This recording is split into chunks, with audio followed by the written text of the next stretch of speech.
التصميم بتاعك هو اللي بيغلط مش المستخدم هو اللي بيغلط. ايوه يا صاحبي كده يا سمعت.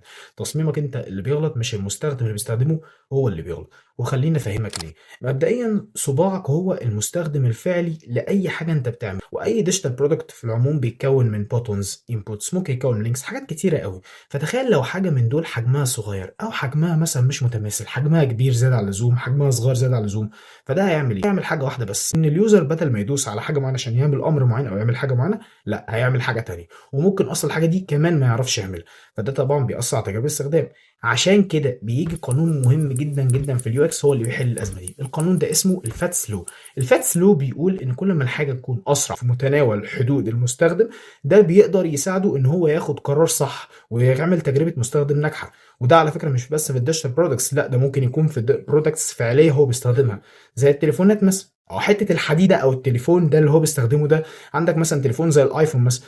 في تليفونات او في ناس كتيره قوي قوي بتحب تستخدم الايفون لسبب واحد، وهو سبب تافه جدا جدا وسهل جدا، الا وهو ان التليفون كومباكت في ايديهم.